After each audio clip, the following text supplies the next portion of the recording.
প্রিয় দর্শক, অবস্থান করছি মহেশখালী উপজেলার যে গোরগাড়াস্থ মাছ বাজার, সেই মাছ বাজারের মধ্যে আমরা এখন অবস্থান করছি। আমরা এখন মাছের বাজার পরিদর্শন করে জানতে পারবো যে কোন মাছের দাম কেমন রয়েছে। প্রিয় দর্শক, এখানে দেখা যাচ্ছে যে বিভিন্ন মাছ থাকলেও অনেকগুলো মাছ কিন্তু এখানে নেই। এর অর্থ হচ্ছে যে একটা মাছের বাজারে সংকট চলছে। দেখি আমরা কোন মাছের দাম কেমন আছে। এখন আমি মাছ বাজারের সৌদাগর থেকে জিজ্ঞেস করে দেখবো, ভাই আপনার এখানে কোন মাছের দাম কেমন আছে? কোন মাছের দাম কেমন আছে?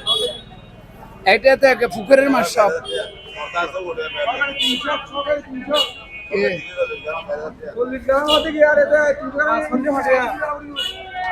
রুই মাছ 300 টাকা, কার্পু 300 টাকা, তেলাপিয়া 220 টাকা 300 টাকা, আর ব্রিগেড 220 টাকা।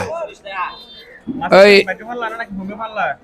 মাইন তো কমে, আর ওই সাগরের মাছ ভেতর দাম বাড়া। ইলিশ হ্যাঁ না, এখানে গ্যাসের মাছ টেসের মাছ বেশি নেই। পৌরসভার বাজারে ইয়ে না, গ্যাসের মাছ বেশি না পারে না। আর মির্গা এটা 250। ইচা মাছও বাবা 150 টাকা, কারা কেজি 400 টাকা, ইচা মাছ 200 টাকা কেজি।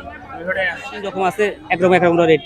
এটা হচ্ছে আমরা 1000 টাকা, 1300 টাকা, 2000 টাকা 1 কেজি ওজনের মাছ, 2000 টাকা কেজি। আর সুরমা আছে, স্যালমন, তাইলে মাছ, তাইলে মাছ 650 টাকা, এটা মাইটা 600 টাকা।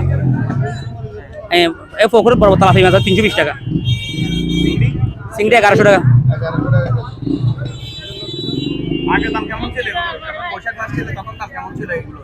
বৈশাখ মাছ ছিল এগুলো 1400 টাকা মোটে বিক্রি করতাম। এখন দাম একটু কমছে, অনেক কমছে। 3000 টাকা ছিল, 3085 টাকা ছিল। এটা এখন বিক্রি আমরা 2200 টাকা বিক্রি করতেছি। ব্যস্ত যে মাছ বাজার, সেই মাছ বাজার পরিদর্শন করে জানতে পারলাম দাম কিছুটা স্থিতিশীল অবস্থায় আছে। দাম কমেও নি বাড়েও নি, তবে সমুদ্রের মাছ আহরণ যেহেতু বন্ধ আছে, সেহেতু মাছের সংকট দেখা যাচ্ছে। ধন্যবাদ।